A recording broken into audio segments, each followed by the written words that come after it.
Oke, bagaimana loyalitas merek dapat dipengaruhi oleh media sosial? Nah, sebelumnya saya pengen tanya dulu nih, siapa sih yang nggak tahu sama arti kata sosial media? Saya yakin, saya, Anda, dan kita semua yang ada di dunia ini pasti nggak asing sama kata yang satu ini. Nah, sosial media nih, semakin tahun itu penggunanya semakin banyak. Begitu juga dengan fungsi dari sosial media ini yang semakin berkembang setiap tahunnya karena kemajuan teknologi ya, seperti itu. Yang tadinya kita cuma bisa kirim pesan, kirim video, atau hal-hal sederhana lainnya, sekarang bahkan kita bisa melakukan aktivitas bisnis pada sosial media. Nah, aktivitas bisnisnya seperti apa sih? Nah, bisa bermacam-macam.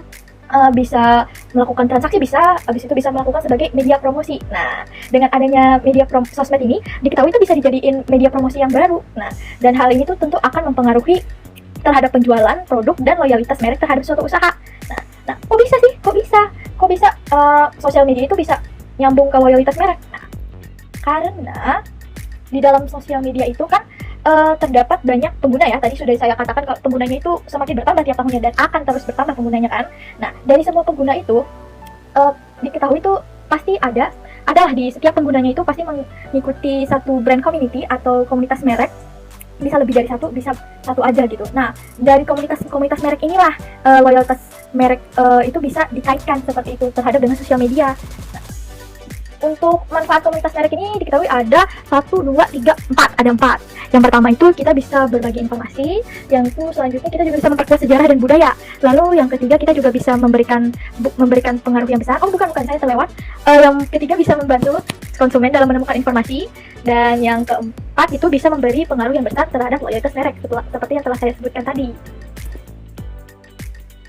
Nah, untuk konsep komunitas merek ini diketahui pada jurnal ini disebutkan ada 2 konsep. Yang pertama itu konsep aplikasi berbasis internet yang dibangun atas ideologi dan teknologi Web 2.0 dan memungkinkan pembuatan dan pertukaran konten buatan pengguna. Nah, maksudnya itu apa sih? Nah, maksudnya itu kayak dengan konsep ini itu dia menggunakan konten yang aktif seperti itu, dikonsumsinya oleh pengguna yang aktif. Jadi ada banyak platform yang berbeda untuk media sosial atau jejaring sosial. Misalnya tuh ada di sini kita bisa tahu ada YouTube, ada Twitter, ada Instagram dan yang lain-lain seperti itu. Nah, untuk selanjutnya ada konsep yang kedua. Nah, konsep yang kedua ini adalah dia bilang komunitas yang terspesialisasi dan tidak terikat secara geografis, berdasarkan sekumpulan hubungan sosial yang struktur antara para pengagum merek. Mohon maaf.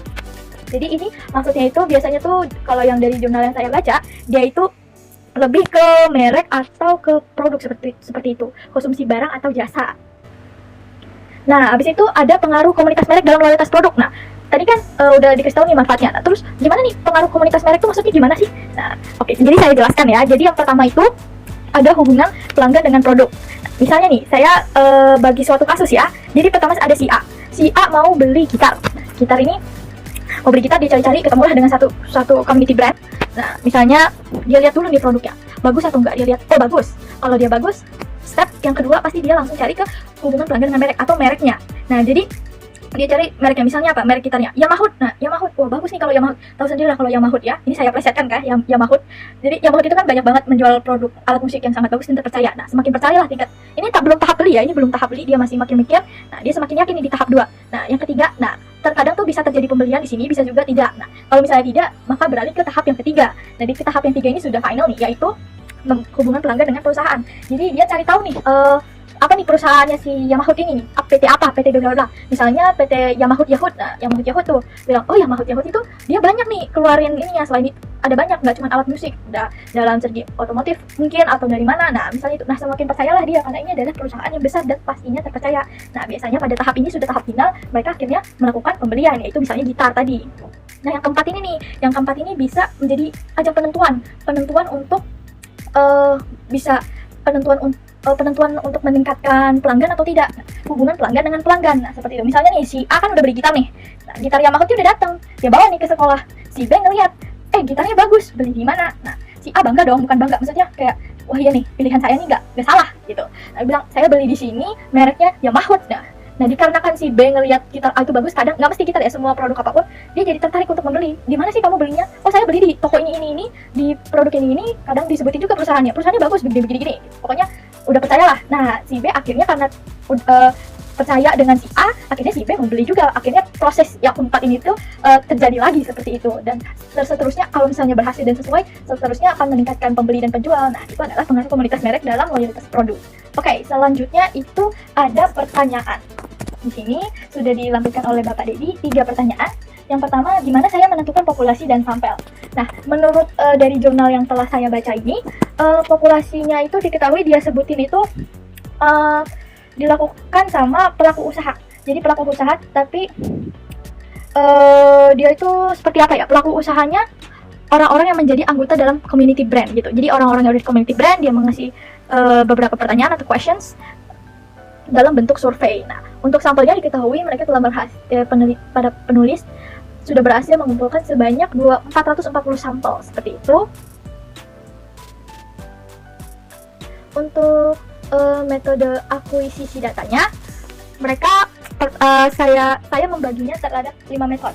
Yang pertama itu mereka sebelum melakukan survei lebih tepatnya, mereka tuh menganalisis faktor eksplorasi dulu. Lalu selanjutnya mereka melakukan analisis relativitas. Habis itu mereka melakukan analisis faktor konfirmasi, dan lalu mereka baru melakukan survei. Yaitu surveinya itu berupa kuesioner, beberapa pertanyaan-pertanyaan ditanyakan kepada pelaku-pelaku tadi. Dan nanti hasilnya itu digabungkan dengan beberapa teori-teori dari buku yang telah para penulis di jurnal tersebut baca, seperti itu. Oke, dan yang terakhir adalah hasil penelitiannya. Hasil penelitiannya seperti apa? Nah, menurut penulis dan kawan-kawan, mereka mengatakan bahwa adanya komunitas merek ini tentu sangat berpengaruh terhadap loyalitas merek. Nah, kenapa? Karena yang telah disebutkan tadi. Karena dengan ada komunitas merek ini bisa berbagi informasi, bisa membantu sesama, bisa meningkatkan hubungan, baik itu hubungan terhadap produk, terhadap merek, perusahaan, maupun pelanggan lainnya, dan serta juga bisa meningkatkan penjualan yang dilakukan sebuah usaha.